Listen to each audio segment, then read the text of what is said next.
Well, good morning, everybody, and welcome to Charlton Live, sponsored by PSF Steel Limited. My name is Louis Mendes. Hope you guys are all doing well on your Sunday morning. On today's show, we'll be looking back at yesterday's emphatic 4-0 FA Cup win up at Walsall. Joining me to do just that, well, only one person joining me today. It's Mr. Terry Smith. How do you tell? I'm very well, thank you. yeah, I'm in, so there's no room for anyone else. Yeah. I was just going to say, what an absolute pleasure it is to hear your voice today, because I know a lot of people struggled with that yesterday. Yeah, don't get me started. Excellent stuff. So, as I said, on today's show, we'll hear our reaction to yesterday's game. We don't have any commentary highlights because it sounds like there were some gremlins in the system. That or Terry was putting on a funny voice for 90 minutes. And we'll hear, of course, from the Addicts boss, Nathan Jones. We're going to hear from two-goal Gassan Ahadme yesterday as well. We'll look ahead to Tuesday's game with Crawley, and of course we're going to speak about our friend and colleague Kevin Nolan, the journalist who very sadly passed away a couple of days ago. So we'll speak about Kevin as well. We're really devastated to hear that news when we got to Walsall yesterday. So we'll speak about our memories about Kevin later on in the show as well. Morning to everyone who's joining us live in the chat. Mickey was in there. First of all, saying morning, wakey, Louis. Everyone is happy this morning for a change, certainly on the football front. That was the most enjoyable game we've had for a little while there yesterday up at Walsall. All hell let loose is in there.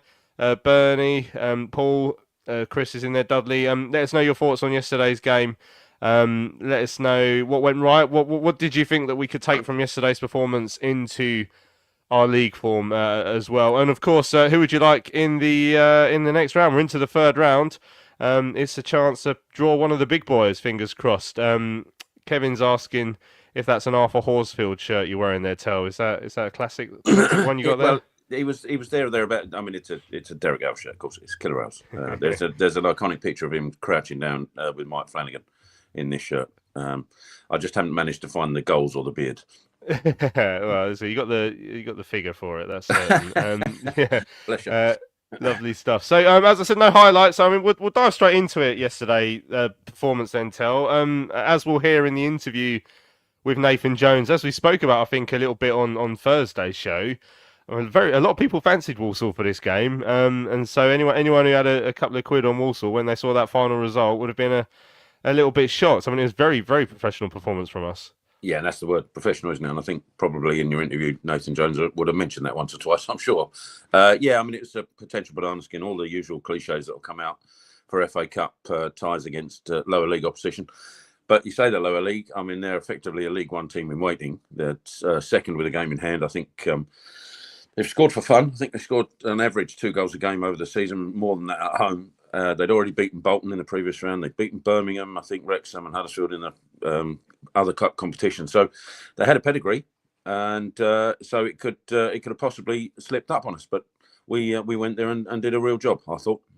Yeah, and I mean the game started in a relatively even fashion, and we created a fantastic opening goal. And I guess the main headline out of yesterday's performance is probably the fact that the Gasman got on the score sheet twice. You know, considering where he's sort of been in terms of goal scoring over the season, and particularly that miss he had at Huddersfield last week. He needed a performance to sort of put that behind him, and I think that's what we got from him. It's exactly the sort of goals we expect Gassan to score, and I'm not saying they're easy goals. I mean, the second one in particular was a really aggressive header, but the first one, that's the sort of thing that we hope we're going to see a lot more from him, especially if we provide him with that service a bit more.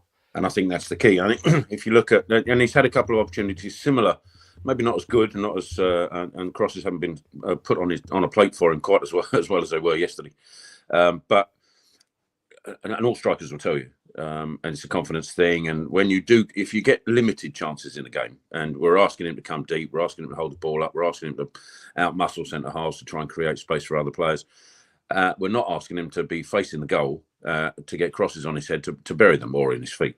So when chances do come along, when they're few and far between, strikers, if they're not confident, will snatch at them. And that, I think, is probably what he's been doing. We saw a glimpse of what he can do against Southend.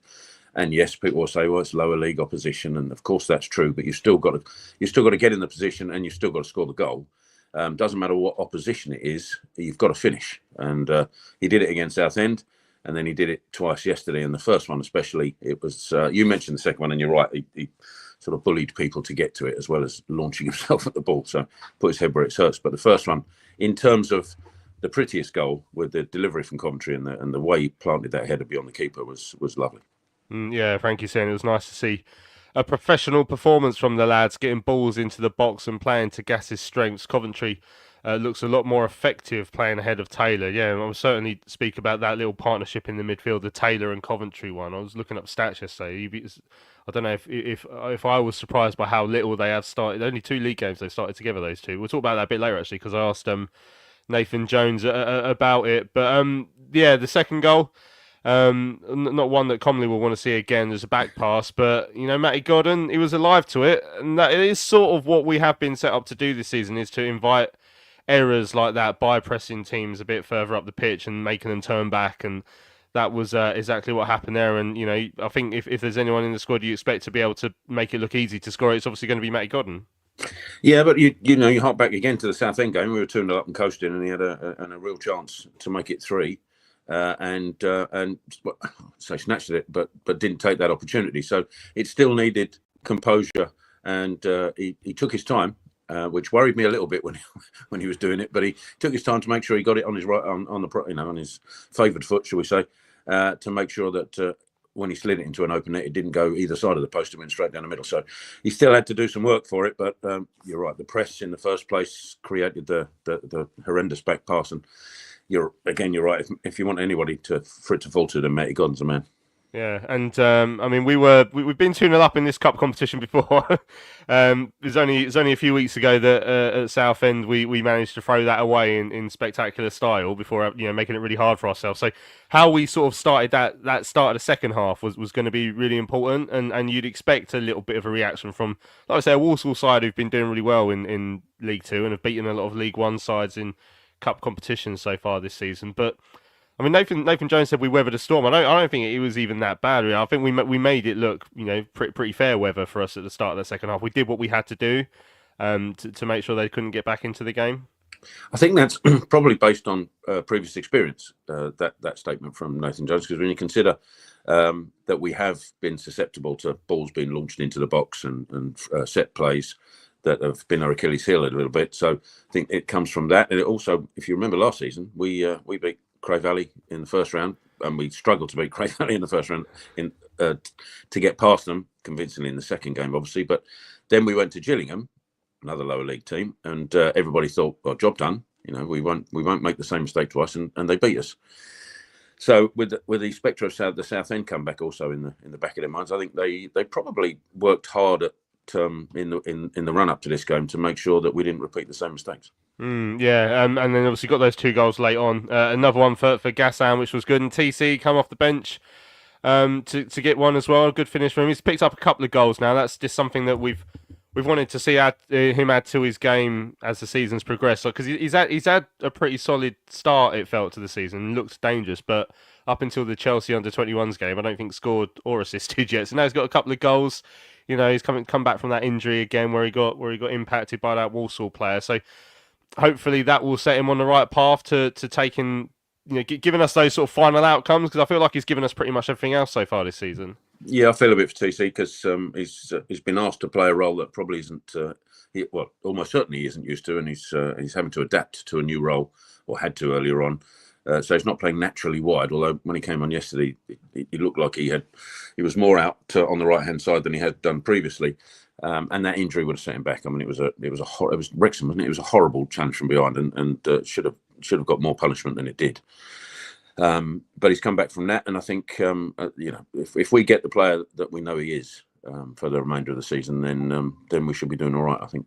Yeah, certainly. I mean, what did you make of the lineup? So obviously it was only one change from the game at Burton. There wasn't a massive amount of room for manoeuvre in that side, but with Miles coming out to be sort of rested, it seems like. I mean, effectively, it was probably our strongest side available.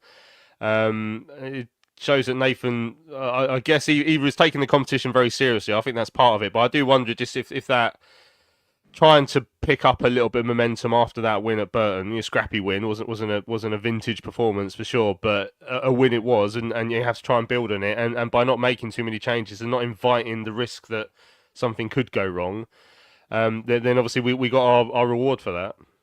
Yeah, it'd be interesting to see whether or not, I mean, it's impossible to know, but if we were playing opposition that were even further down the pyramid, whether or not that would have still been the same case. I mean, as I said earlier on, Walsall are a League One team in waiting. So, Burton Albion are a League Two team in waiting, with all due respect to them. So the difference between the two sides, in theory, isn't a great deal. So if you're going to play, if you know you're going to have to play one of your better sides or your best side in the league against Burton, then it stands to reason you're going to have to do it against Walsall, because there's not a lot to choose between the two, theoretically. So it didn't surprise me particularly, if I'm honest. I'd like to have seen Miles out there, of course, but good to see Potts and Canoe back, which I think will be important in the weeks going forward. If we get a few more bodies back even further, then and then maybe even add to the squad, who knows? Then things are looking a little bit brighter than they were maybe a few weeks back. Yeah, Norman's saying that 2 FA Cup games and scoring goals. Hopefully, we will start scoring more once again in the league. I mean, yeah, four goals in one game is sort of unheard of for us this season, of course. But yeah, really pleasing. All hell let loose saying Walsall's big problem is they didn't have a former Charlton player playing for them. They should have tried to get Macaulay Bonne on a emergency loan. Davin said he was expecting a fierce atmosphere. He couldn't believe how quiet it was from the home fans. It was sort of, I guess we would have played our part in that. The Walsall fans behind the goal had a bit of a sing-song at a couple of stages. But yeah, I mean, it is. We were going to Walsall, not Galatasaray, I guess, Terry. But that is part of being the away side, isn't it? You've got to go there, and if there is any risk of the crowd getting up, you've got to try and quiet them down. Yeah, I think beginning of the second half when they, I hesitate to say kitchen sink because they didn't throw that much at us, but they tried their best to try to get back into the game by launching balls into the box. And for a brief period, the home fans got interested. But I think the fact that probably if you're a Walsall, when you're looking at the game and you saw the way we played in the first half, and I think at 2-0, they're thinking this could get horrible. And 4 at the end, I think, was probably a fair reflection. We played games before we've created chances and not taken them. We know that, and so I think we've had the opportunity to get more than 2 goals or more than 1 goal. We just haven't taken that opportunity, and it was good. That pleased me yesterday, is that we actually converted the chances into goals. Keith's made a good point. Morning, fellow addicts.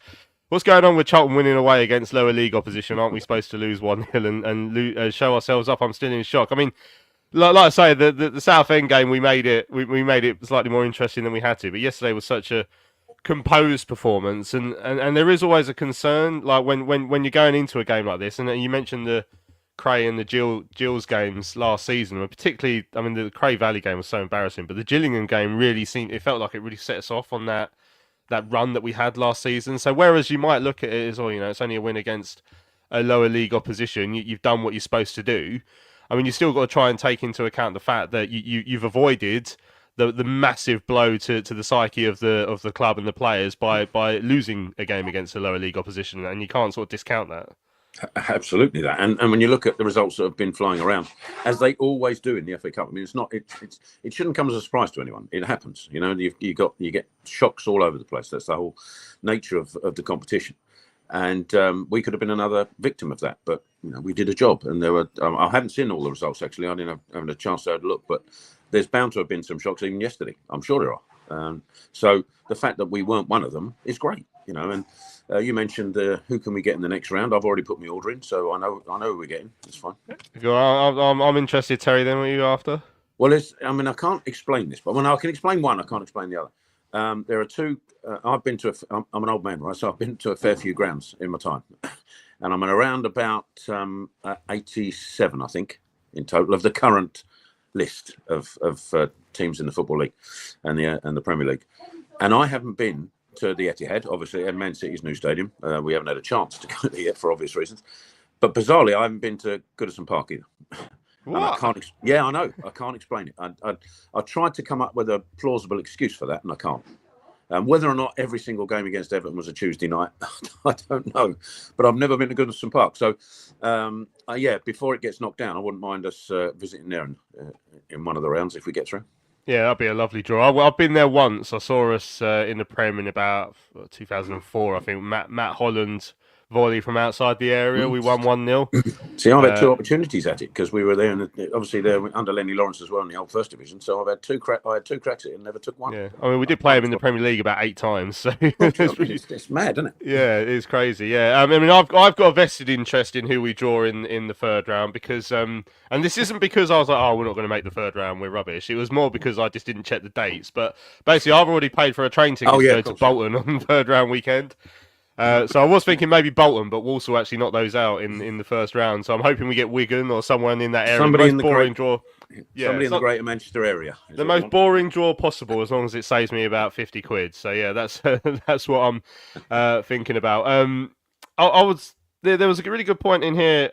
Jake's talking about the clean sheets and how it would do wonders for us goals from players who needed it as well. TC in particular. I mean, there's so much stuff that would have come out of yesterday. I thought like really accomplished defensive display was part of that, and obviously the clinical nature of taking those chances. But the big question always comes when we get a result like that. You know, when we beat Brighton on pens a couple of years ago.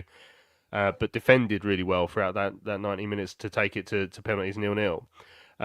Everyone says, well, why can't they do that more often in the league? So, I mean, what would we be looking to take from yesterday's performance into Tuesday's game against Crawley and going forward after that? Well, I think you're right. Being solid at the back, I think playing as a back four tends to, I think, suit us better. It seems to anyway than the three. We seem a lot more solid at the back with the four. And I think, and you touched on it earlier, we've sort of hit on a formation, either by luck or judgment. I'm not entirely sure. You've got Coventry and Taylor in that sort of midfield diamond, and that seems to work better.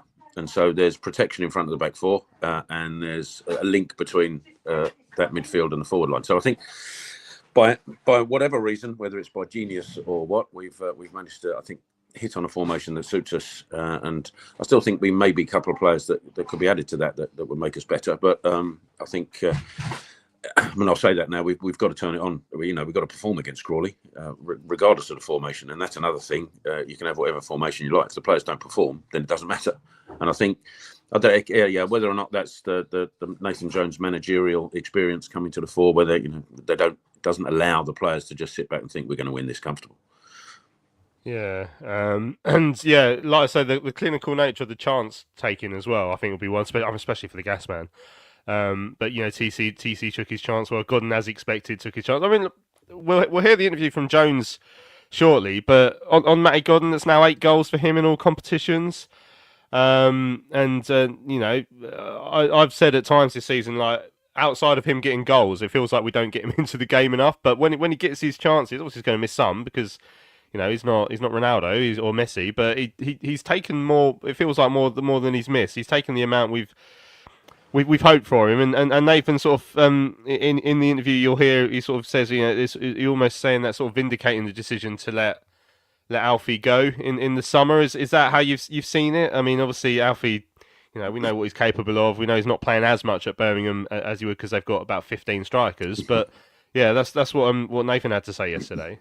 Yeah, and I get why he's saying it because it'll be level. Look, if you're not winning games and you're not at the top of the table, then and you let players like or not let I'll rephrase that, and players like Alfie May and George Dobson go, who are good players for us, then you're going to have it's going to be a stick to beat you with. There's no getting away from it. So if we were at the top and Matty Godden had still got the same number of goals, I don't think anybody would be mentioning it at all. So I think the number of goals is largely irrelevant in that respect. But Matty Godden's proven he can score goals. I mean, all in his career, you can see the return. So I don't think getting goals was ever a problem. We said before, and you said it regarding Ahadme, you got to create the chances in the first. The chances have got to be there in the first place, and I think we've struggled to do that at times this season. And he's proven that you give him enough chances, and he'll score more than he misses. Yeah, right. One thing that I've picked up on over the last couple of weeks, and I'm glad Frankie has as well. Then, so he's talking about Small getting to the byline and putting in decent crosses more regularly. It seems so, because I was thinking the other day that he put in a really good cross for Leeburn up at Huddersfield that Miles headed just wide. Obviously, his cross led to a goal yesterday as well for TC. I mean, all the time we've had him, I've said there's one element of his game I'd like to see him improve upon, and that was his crossing and final product. Because you can get up and down, no problem. He's really good on the ball. But, you know, he's a young lad, so there was going to have to be time for that to happen and to grow. But I just hope we're starting to see the seeds of that now, because, I mean, if he can do that, then he can turn into a really dangerous player for us. Oh, we know he's a dangerous player. We've seen it. I think one aspect of that is that yesterday and previous games where he's not come on necessarily as a left-sided defender. He's come on as somebody in left midfield who has got Edwards behind him. And so the defending side of things, although he still has to do it, isn't the main criteria for his role.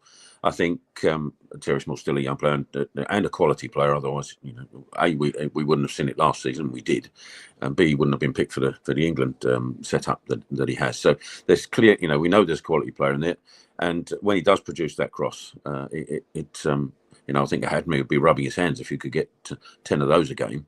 But I think when he has to do when Terry Small, and not just him as well, by the way, I think anybody on left or right side, if we're playing in that formation where they have to get backwards and forwards constantly, I don't think they're as effective. So when all his job is to be that midfield player, to get down the line as often as possible, I think we see a better crossing percentage, I would say.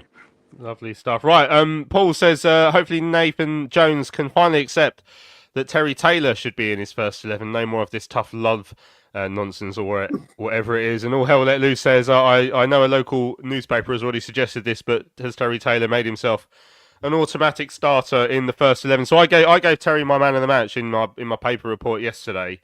And actually, I can't remember if it was you I said it to after the game tell, but I was very torn between either Connor or Terry. And then during the second half, I was thinking, like, you know, how many times have they actually started? And I looked it up. And it's only been 2 league games so far that they've started together. So I did ask Nathan. We'll hear the conversation in a few moments' time. But especially, I mean, Connor playing in that more forward role seemed to work. And Terry sitting at the base. I mean, he's got a range of passing about him that we've been missing, I think, this season. So I really hope there's a way that we can fit these two into the same side, because, you know, we've said it all season. Other than Connor, who's played consistently, we haven't had enough from the midfield. But Terry, I think, is starting to show that he could possibly plug that gap and actually be quite a useful player for us in the middle of the park. I agree. I'd be interested to know what the results were in the two games that they started together in the league.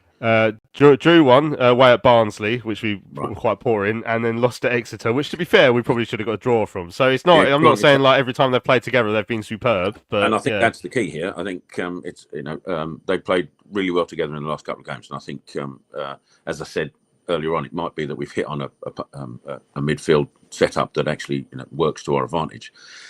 Because you're right, Terry Taylor's deliveries and passing has been excellent. The deliveries from free kicks, especially. I mean, I think Steve Brown. Nobody would have heard it, unfortunately, but Steve Brown said on comms yesterday. Deliveries like that. If you get 10 to 12 free kicks a game, and you knock them into the box like he does, then players like Ahadme. I mean, Mitchell missed one yesterday as well, didn't he? That he's done a couple now. But if you keep giving those chances into the box, then we're going to score more than we don't, I think, eventually. If you keep that delivery, and I haven't seen anybody deliver a ball into the box like that for a long time at Charlton. So that in itself is worth, I don't know, probably about 15, 20 goals a season, potentially, if you can get enough balls into the box like he does. So that alone should maybe convince Nathan Jones that he's worthy of his place in the side. We don't know what goes on at training and the rest of the week. So are there other reasons why they haven't started together? I don't know. But hopefully, if they can play well against, Crawley, of course, first up, and then you go to places that where the opposition is a little bit stronger, if they can still put in the same performances and we can get the same results, then it's a no-brainer for me. Yeah, I mean, all hell that Luce is asking if in those two games, the Barnsley and Exeter games, did Terry Taylor play the deeper role? That's a good question. Or was it Connor Coventry? But from memory, I'm thinking at the time they both. Well, I wasn't at Barnsley, so I watched on TV, but I'm guessing they were both the box midfield, so they're both sitting deeper.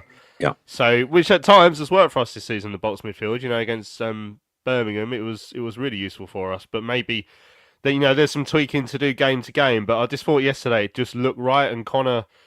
It felt like, the cross for the first goal, it felt like he was in and around the edge of the box. We saw him score that goal the other day, didn't we, against Burton Albion as well. Just gives him a little bit more freedom to go forward. Terry, like I say, with that range of passing that he's got, I think more so than Connor has. And I think that when he's sitting a bit deeper, he can utilise that a bit more. It's just about trying to find the right way of fitting everyone in that midfield. Norman says, am I right in thinking apart from Southend, we've now kept 7 clean sheets after scoring first? Well, it's definitely all of our league wins have been to 0. And then, yesterday I kind of said that there might be like the Papa John's or whatever it's called cup games where I think we've won a couple to 0 as well. But yeah, certainly we've when we score first, we look very solid defensively. There was a couple of interesting points earlier on in the chat about sort of the playing style. I think all hell let loose was saying apparently West Midlands radio was saying that we were a long ball side. I mean, we are. Overall we are. There's no getting away from that. But I think all hell let loose was asking if that was almost like a problem. At times it has been this season, I guess, where we haven't controlled games enough. But I guess then sometimes you can look at yesterday and it works. I mean, there we go. Is it a worry that Walsall fans were describing us as long ball merchants? Is it a worry that a defeated team is whinging about how they got beaten? No, I'm not bothered at all. Actually, I don't care. And to be honest, you could sit down and analyse it and say most of our chances came from long balls over the course of the season potentially. We've said it. I'm sure you've said it, and everybody has said it. That as long as we get out of this league, who cares? You know what I mean? Get results. Doesn't matter how. But I guess there's been times this season where it hasn't worked, where we've got to ask the question: Can we play a bit more? But I feel like I say with the Thierry Small trying to get more crosses in, that there's been a couple of games where we have tried to play it through a bit. It's just about again finding the right balance and maybe being better at that, but. Let's not get carried away with one, comprehensive win against a League Two side. It was very good, but yeah, still questions about how we're going. I mean, Michael saying how dare they use facts to describe us. I mean, we are a long ball side overall. James saying we're a long ball side. It's not even a debate, and so I'd agree with that. Chris saying it's not a worry. We are 100% a long ball side. That's Nathan Jones style. If we win, we're all happy. Norma says not pretty, but effective. It will work for us there. Yeah, I think it's one of those things, Louis, that when we're winning, nobody cares. When we don't win, playing in whatever style it is, then people will use it as a stick to beat us with and say that we haven't got a plan B and all that sort of stuff. And they may well be right. I don't know, but look, we've been in this league long enough now. We want to get out of it. So however we do it. Lovely stuff. Right, a couple of people saying what they'd like us to draw in the third round. Actually, most people just saying what they'd not like us to draw. So, all hell that Luce is saying we're going to get Wickham away. Well, hopefully that'll be quite boring. Andrew saying not Millwall, please. They always beat us. Chris saying not Millwall or Palace. Palace would play their reserves and still hammer us. All hell let loose would like to avoid. Bournemouth away, we would lose heavily, and Bournemouth are hardly romantic. Yeah, there are Prem draws out there. Even I'd be like, oh, that's not that great, is it? I've got to be honest. When Nathan Jones said the romantic thing to me about the cup draw, and I was trying to think who would I class as a romantic draw, and I was struggling. I've got to be honest. Paris away, Paris Saint-Germain away. Yeah. City of Love. Norm says Spurs away in the new stadium would be good. That'd be great. Yeah, that'd be something like that would be nice. Maybe a London Premier League away day would be good as long as it's not Palace. There's some good ones out there. But even if it was Palace or Millwall, that would be relatively interesting, I guess. Michael says easiest possible game, please. Right, let's have a listen to what the Addicts boss Nathan Jones had to say after yesterday's game, so I've got plenty of your comments to come to, but I caught up with Nathan after the game. These were his thoughts on the 4-0 win up at Walsall. Nathan, comprehensive victory here and into the third round of the Cup. What did you make of today's game? I thought thoroughly professional performance. This is, these were favourites coming into the game actually, because of their league form and because it's home, and I think these could be in for tricky, and we dealt with that fantastically well. I thought we were excellent first half. But for a little bit more quality, we would have gone in further ahead, but we scored a great first goal. Really pleased for Gassan in terms of, because that's why we brought him to the football club, and then obviously pressed him into a mistake and it looks relatively comfortable. We always know a 2-goal lead isn't, so as we found out at Southend. So when we managed to see the first half out, we came out second half, we knew they'd have their tails up. They brought Big Jamil Mark down. There was always a handful at any level he plays, so we knew we had to weather that little storm. We weathered that storm, came through it, and then took the game away from him, and I'm really, really delighted, because it was a very tricky game today, and on paper it was even trickier. Yeah, as you mentioned, some of the bookies had Walsall as the favourites given their form in League 2 at the moment, so you made sure that you really put them to the sword today. Well, let's hope someone made a hell of a lot of money. But yeah, and I can see why. They would smell a bit of blood and so on, because they've beaten Huddersfield, they've beaten Birmingham, they've beaten Bolton, they've beaten Exeter here. So it's 4 teams that scalps, and they were really fancied themselves. It's a chance for them. They would have wanted to progress and so on. So it's a thoroughly professional performance, and these are in a good place. Manchester's doing a great job here for them. They're very difficult to play against. I've watched them. They're always in games. But we knew that we'd get chances because of how the players and the quality we've got. And we said when we got those, we've got to take them, and then just to keep driving, because we wanted to get that third goal. And I would have liked to get the third goal a bit earlier, so that we could have killed it. But look, it shows that they competed well. We defended our box well. And as I said, I thoroughly deserve victory. You mentioned Gassan there. There was a great moment at the end there where his teammates pushed him to take the acclaim of the crowd. I mean, that's big for him today, 2 goals. Yeah, it really is. And look, he's got a bit of stick. He missed a big chance last week, in terms of could have got us a point away at Huddersfield with 10 men. But he's a great kid, works hard, he's as dedicated as an individual as you've ever seen. A bit eccentric, but we like that. But we brought him in there that when we do put balls in, and when we do play how we can play, and he's one of the best technicians, in terms of a header that I've ever worked with. So I'm delighted for him. I'm delighted for Gordon to get another goal, because Gordon's, there's a few questioned letting Alfie go and bringing in Gordon and stuff, but we're very happy with what we got. So I'm delighted for those. And then TC needed a goal. He's got a goal. I actually don't know who scored the third, but whoever scored the third, yeah. He scored 2, did he? Yeah, 2. Brilliant. I'm even delighted. I'm delighted. So look, it's a real good win, and I would have taken a 1-0 win today to go into the next round at a difficult place. So to win 4, real good day for us. Settling down to watch the draw then on Monday night, what sort of side are you hoping for? I don't really mind, what I don't want is a League 1 team. I'd like a bit of romance. We like romance, like the Cup. It'd be great to go a big one and to have a go at the big one and stuff. But look, first and foremost, we'll enjoy tonight. Tomorrow we'll be back at work, got to prep for the game on Tuesday, and then Monday night, when all the prep's done, we can sit down and maybe have a glass of wine and watch the draw. Just on the midfield you had today, the 2 midfielders in Coventry and Taylor, I thought worked really well today. Both had really good games. I think they've only started 2 league games together. Can you see that as a partnership that could work for you going forward? Well, what do you think? Connor's been excellent since I've come into the thing. Terry, was injured when I came in and so on. But Terry's really, I'm proud of Terry, because he's had to work, he's had to back himself, he's had to come through some tough times, and I'm really, really proud of him. And he shows his value set play, shows his value in how he gets about the pitch and the calmness he gives us. So I'm really, really happy for him. So I don't care who plays. As long as we win a game, I don't care who plays. So they all compete. They're all great lads. They're brilliant to work with. They're great to be around. So I'm delighted for Terry. Connor I know all about, because he's played for me. He's done it for me last year. He's doing it for me again. So I'm really pleased for Terry. So yeah, of course, we want to play as many people, good players as we can, many people who are in form, and as many people that execute the game plan. No Miles today. I saw he was here, but is that just sort of managing minutes? He's come back from a big injury. He's come back from a big injury. He's a young kid. He's put in 2 big shifts. Been on the road or travelling. Felt a bit stiff, so no point risking him. That's why we brought Danny Hilton in.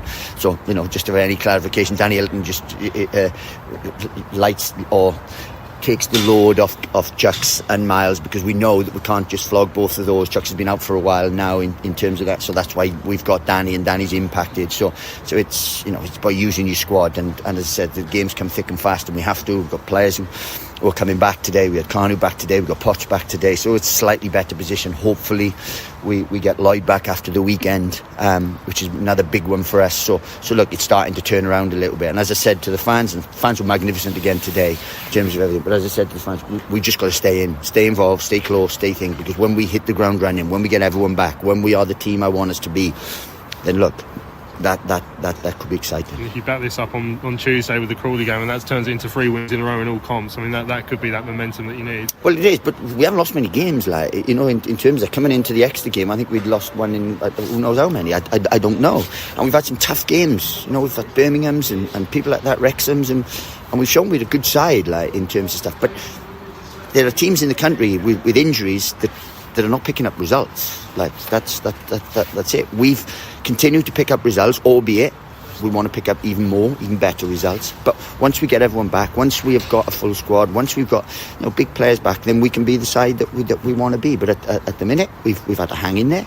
We've had to grind out a few things. We've had to patch people up. People are playing through pain and injury and so on and so on. But that's the type of group we got, and I'm really proud of the group because they've had to stick in there. And bear in mind, this is Charlton. So Charlton are expected to win at this level. You know, there's a lot of things at Charlton in the past that, you know, they're not doing this, they're not doing that. What we have here now is a group of players that want to play for this football club. They want to work hard, they want to graft, they want to... whatever happens, we could lose a game and so on, but they are honest, upright group, no discipline. Everything we have now is moving forward as a football club. And fans should be probably proud of that, because, yeah, we might lose the odd game, but it won't be because we don't care. We have Charlton at heart, they're the badge at heart, and that's the big thing. And we'll get better. PSF Steel Limited is a trade supplier of steel fabrication and erection services to the new build, construction and refurbishment market in southern England. With their unrivaled depth of experience, they excel at providing their customers with high quality and cost-effective steel fabrication solutions. Their customers include national and regional house builders such as Barratt Homes, Bellway Homes, the Vistry Group and Taylor Wimpey. They pride themselves on their service-based ethos and commitment to customer service excellence, which includes full technical backup and on-site services and support. If you would like more information, go to www.psfsteel.co.uk.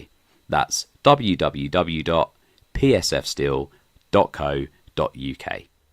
Hello fellow addicts, I'm so excited to tell you all about our micropub, the River Ale House. The River Ale House is based in East Greenwich. It has 6 Pub of the Year awards, an ever-changing selection of amazing beer.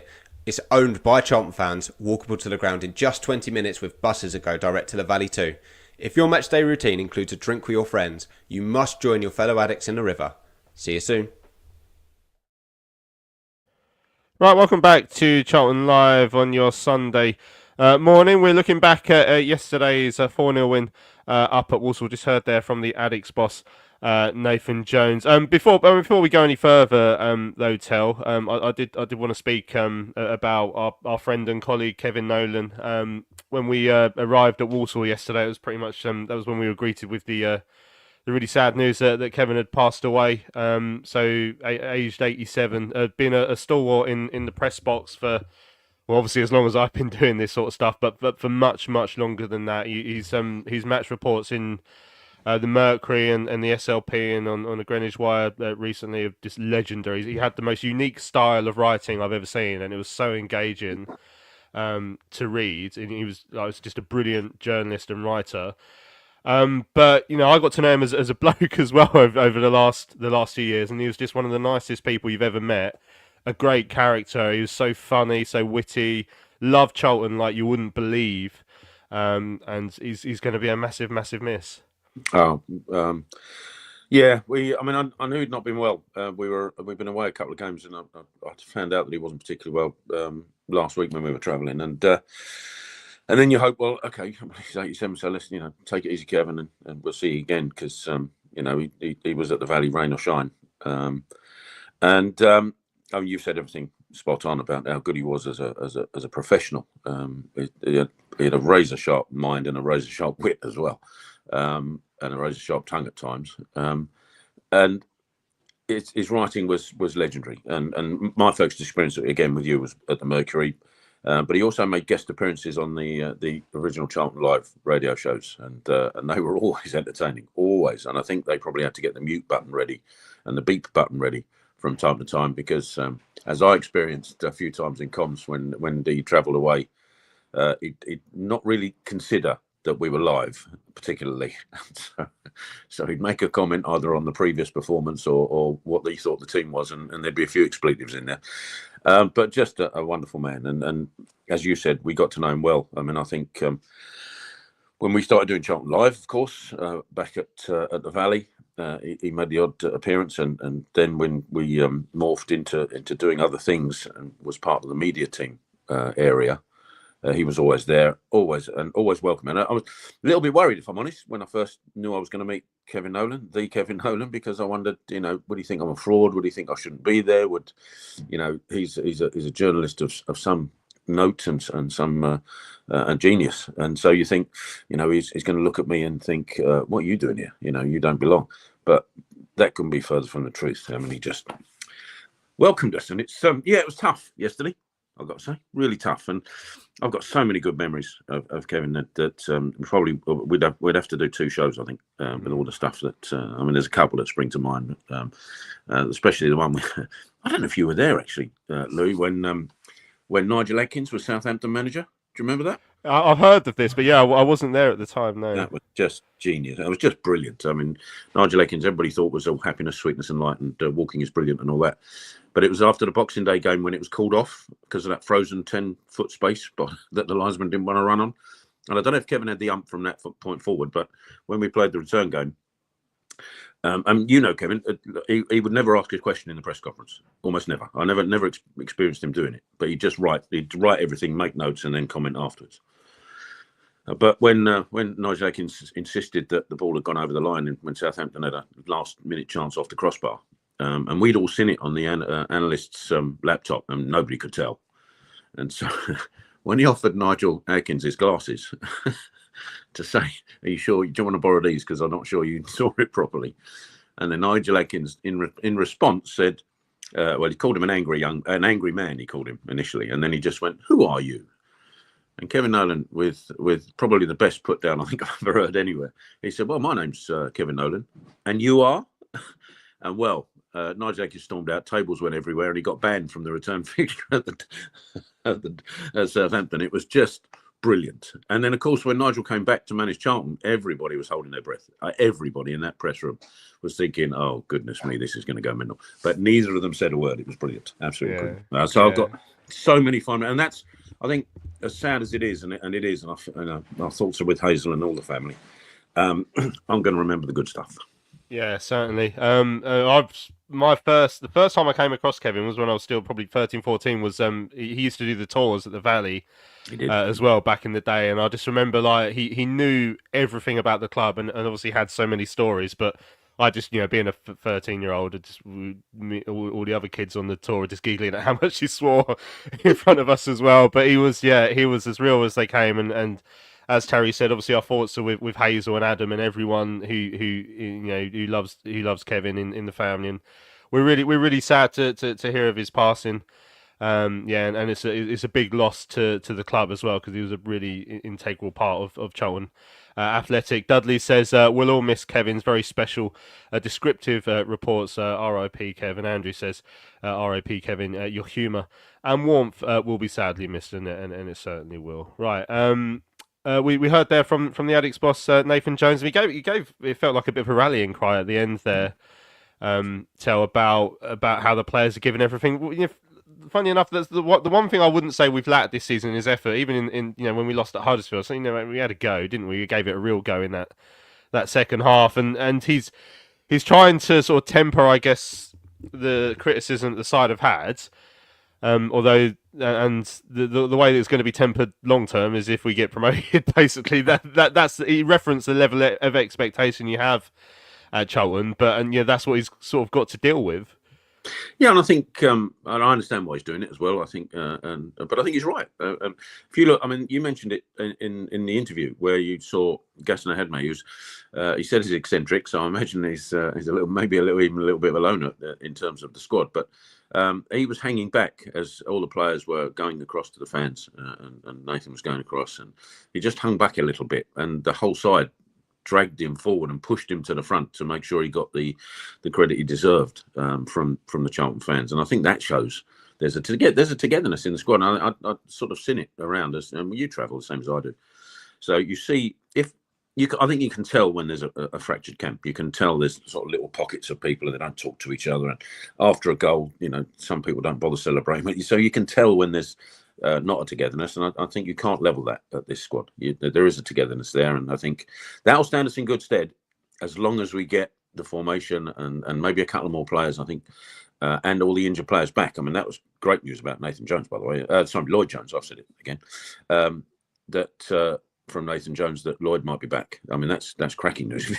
So I think that could really make a difference. Yeah, he said Lloyd might be back after the weekend. So obviously we've got Crawley on Tuesday. Are we playing next Saturday? Lincoln away. Oh, Lincoln away, yeah. Kickoff, yeah. Early so one. maybe after that one. Yeah, I'm going up on a Friday. I'll be all right. I can't. I've got to go up Saturday morning. Yeah, and then after that we've got the Leyton Orient game in the Virtue Trophy. So I wonder if Lloyd might get some minutes in that one. But yeah, him coming back could be big news. Just a couple more messages about Kevin as well. Paul saying very sad news about Kevin. First met him at Woolwich College whilst doing my electrical apprenticeship. We used to play pool with him. He was such a good laugh and couldn't help commentate on the frame. R.I.P. I bet he was competitive. Yeah, I bet he was. And all hell let loose. And you can just imagine the conversations between Colin Cameron, Kevin, and Sebo up in another place, and you certainly can.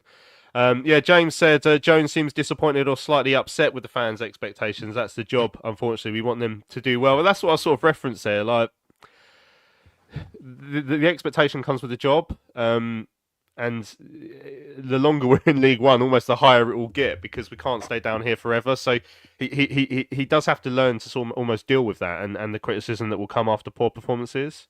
Yeah, I think that's fair, and I think he'd probably admit that himself. Nathan Jones, I think, probably when he joined and he saw where we were, the side he inherited, I think he was thinking, you don't know, I mean, only Nathan will know, of course, but he's probably looking at that thinking this is a 2-3 year project, to get us out of this. I'm going to stabilise this season, remainder of this season, build a little bit next season. We've got players coming through.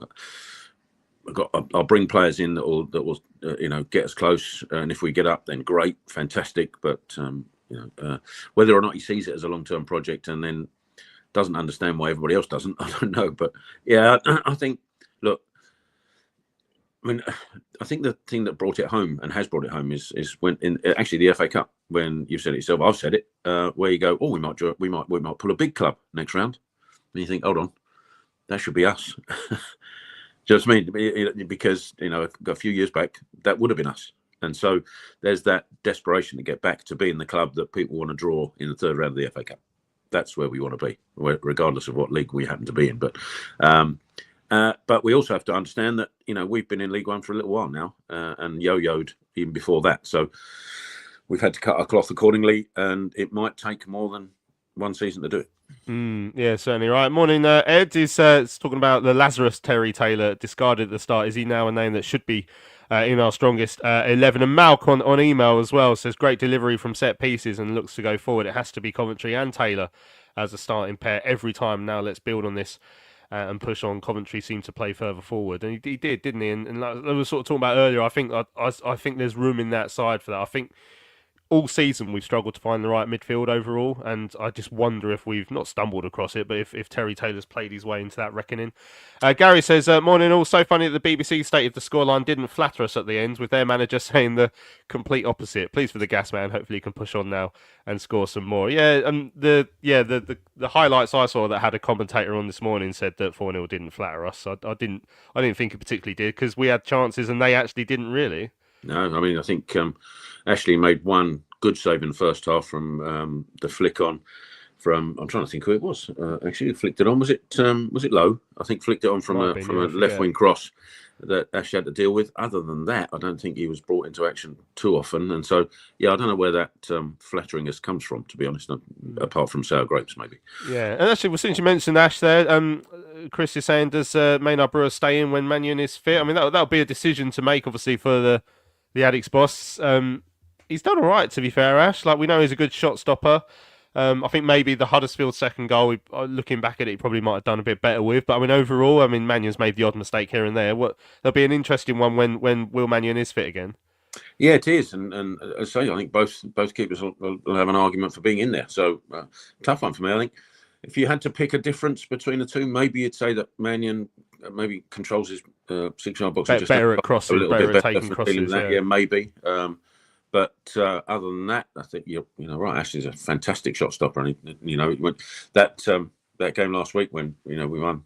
I think importantly there was a save just before we got the goal that he saved down to the right hand side. He hadn't had much to do up to that point, and made a superb save down to his right hand side that basically gave us a platform and foundation to go on and win it. So, yeah, I mean it's one of those where I don't particularly mind, if I'm honest.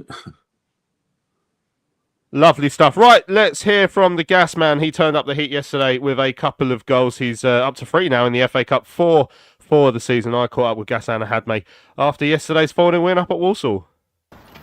Gassan, congratulations. You clearly love the FA Cup. Another 2 goals today. Yeah, it was a good win from the team and happy to get 2 goals as well. What that moment at the end there where your teammates were pushing you towards the fans to cheer with them, what did that mean to you today? Yeah, it really meant a lot. We have a really good relationship in the group, and my teammates were really happy for me, especially because of the win as well. So that moment, it was really nice for me. Yeah, and talk us through your 2 goals. I mean, the first one, I think it was Coventry, put the cross in. It's sort of cross that I guess strikers like you dream of, really. Yeah, 100%. It was a hell of a ball, something that we work on. So when the Wretch passed it back to Con, I had to get ready to attack the area, and it was a lovely ball. So, and a good goal. Yeah. And the second one, you were alive to the chance coming when there was a bit of a scramble in there. Yeah, 100%. I need to be on my toes. The goalkeeper left it dead in the 6-yard box. So I had to leap on top of everybody to score. So how important has it been you to get back on the goal trail, especially after that chance you had last week? I guess you want to put those to the back of your mind and behind you as quickly as possible. Yeah, 100%. It's always good to get on the score sheet and more if the team wins. So it's a lovely day. Yeah, and as in terms of a team performance, I mean, I was saying to Nathan, like a lot of the bookies had Walsall as the favourites because of their form they've had in League Two, but it was a very, very professional performance from Charlton today. Yeah, 100%. We were on it from first minute. The 10 first minutes in the second half, 10-15, we knew that they were gonna come on the second half, try to attack, get on us, but we kept relaxed, doing our job, and then the game started to open up again, and we could score 2 more goals. So it was a really professional performance from us today. After the Southend game, I asked you if you were going to watch the draw, and you said no. But I mean, I don't know if you're going to sit down and watch it. But do you have an idea of what sort of side? Obviously, the Premier League teams are in the draw now. Would you like a big boy away or an easier game at home? Yeah. Personally, as I said last time, I'm not going to watch the draw, but I imagine that for the club now that the big clubs like Premier League and Championship, they're coming in, everybody will want to get like a big fish, and because there's more money for the club, more exposure. So if we get like one of these games, it's better, but if not, we'll go and try to win the game. Well, we'll go and try to win the game against anybody, but. Why don't you watch the draws? Is he just not interested in it? Is it a superstition thing, or you don't tend to watch them? No, because I don't really mind. Like, even if I play against a Premier League team or League One team, I'll get out in the pitch trying to do the same thing, like to do my job and try to do as best as I can. And my focus now is on Tuesday, so I don't really mind about anything else. Yeah, and Tuesday is a big game, obviously. If Charlton can back up the league win at Burton, and obviously today's impressive win with another win against Crawley and build some momentum, that will just help us just try and get back in that playoff race in League One. Yeah, 100%. It's every game is a really important game, and we have to go on Tuesday and try to do the same performance, a professional performance, and win the game again. There we go. That's Gassan Ahadme speaking to me after his 2 goals yesterday. So you can tell it really winds me up that he doesn't watch the draws for some reason. I don't know why that winds me up, but it does. Well, no, I'm looking forward to when he gets his hat trick against Manchester City, and in the post match in the next round, he gets through. In the post match, he goes, "Well, just like playing the League One side, really." Yeah, I mean, yeah, like he obviously whoever we play, he's going to turn up and try and play in that game anyway. So it don't matter who draws him, but.